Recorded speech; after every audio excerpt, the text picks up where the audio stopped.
Hi guys, so ayan, gagawa ako ng parang same lang siya ng mahalabiya pero may sago. So maglalagay tayo ng 1 liter ng halip, half cup ng rose water, half cup ng sago,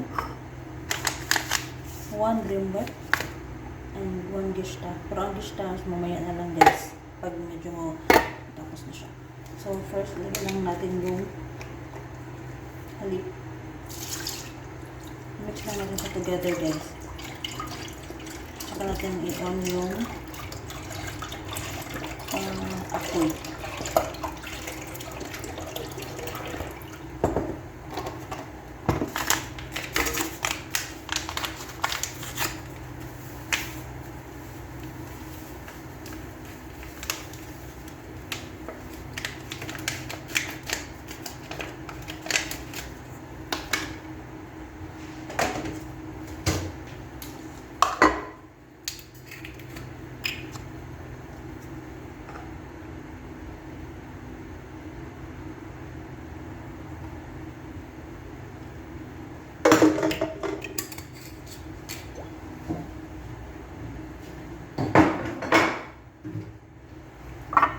Sago guys.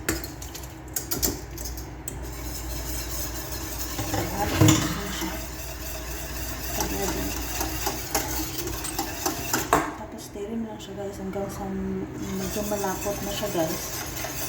So ano natin yung apoy lang guys. Ano siya guys, pumupulo na siya. Kaya ano natin yung maluto talaga yung sago guys. May nang apoy lang guys para hindi mag-overlap.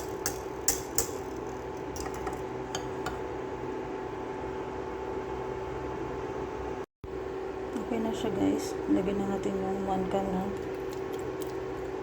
na gishta.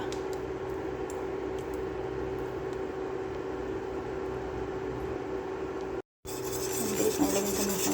Halag niya ulit. Hanggang sa mag-incorporate. Hanggang sa lumakot.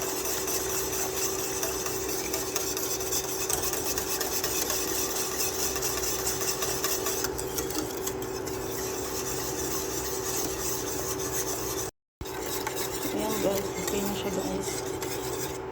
Set aside ko lang muna siya kasi hindi ko siya pwedeng i-transfer sa lalagyan kasi plastic yung lalagyan ko. Palamigin ko lang muna siya guys bago ko siya i-transfer sa lalagyan. Guys, kung magluluto ng chicken, lagyan na natin sa lalagyan itong sago.